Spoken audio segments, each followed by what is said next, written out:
Hi, I'm Brian Schmidt. I am a mechanical design engineer with Exlar, and today I'm going to show you how to parallel mount a motor to an FTX 95 actuator.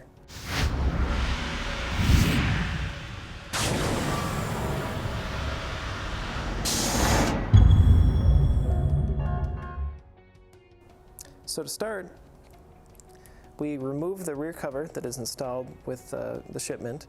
So we're going to take this off to get the back end of the actuator.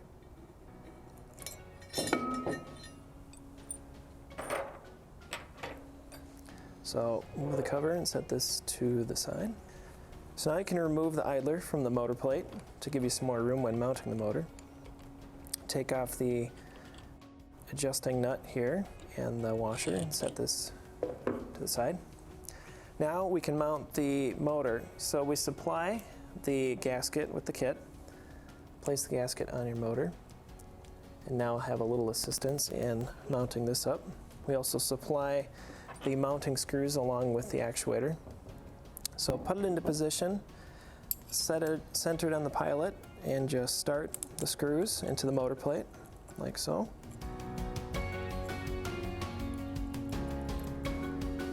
Thank you.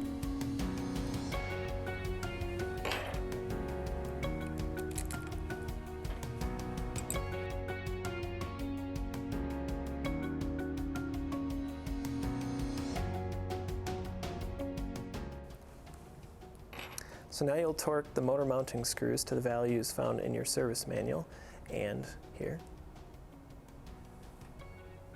With that, you're now ready to mount the motor pulleys. So we'll start with the lower actuator pulley. In this we use the taper lock bushing system that can be used with or without key, and place this onto the actuator input shaft. Set it in the approximate position, but do not tighten the set screws at this point. We'll then mount the motor pulley using the same bushing system, which can be used with or without key, and place this on the motor shaft.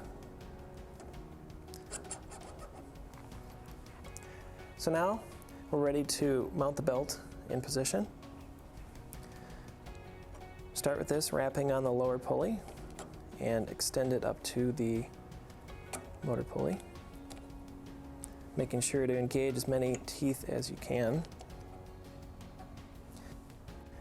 So now we need to remove the sealing screw from the motor plate. This sealing screw hides the adjusting set screw for the idler system. We want to back this out by a few turns to give us some more clearance for the belt.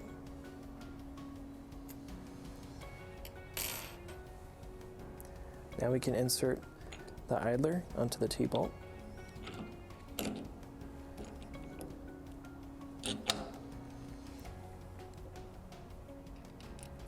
Place the washer over and the T-bolt nut, but keep this loose, do not torque this at this point in time.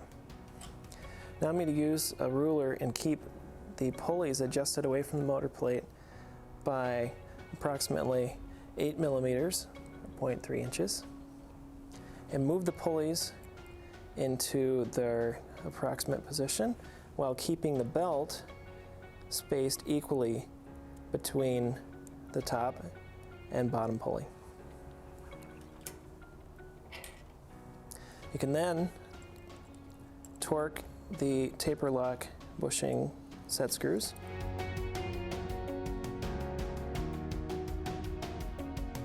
And the final torque on these can be found in the service manual or located here.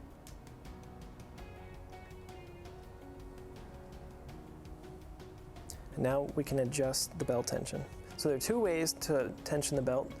We can use the sonic tension method or the belt load deflection method, both of which are described in the service manual. I'm going to show you how to tension the belt using the sonic tension meter method. So to start, we gradually increase the belt tension,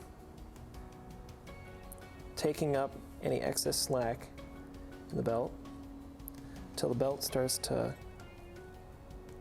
tighten up. all while keeping this nut loose. We then set our sonic tension meter to frequency and measure. Now we check the back side of the belt and see what our reading is. So we're at 99.7 hertz, and in the manual we specify a minimum of 137, so we need to go a little bit tighter. Just a quarter of a turn or an eighth of a turn could be all it takes.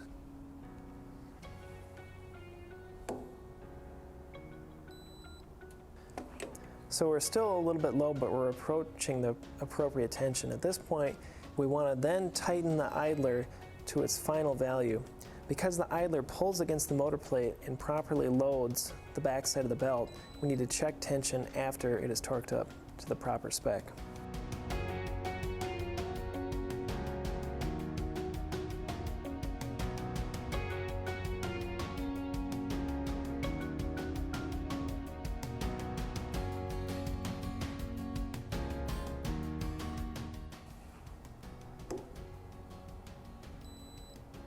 So now that the belt is properly tensioned, we can install the rear cover.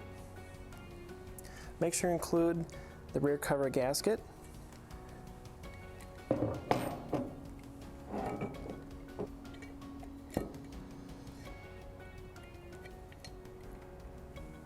So you want to install the remaining cover screws and torque them in a cross pattern. Torque them to the value you find in the service manual and located here. Once that's installed, you'll then close up the motor plate by inserting the sealing screw that covers up the idler adjustment screw. Make sure you include this sealing washer.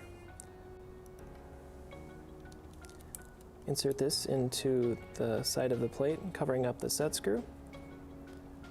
And once again, torque this to the value that you found in your service manual and locate it here. Now your actuator is ready to use.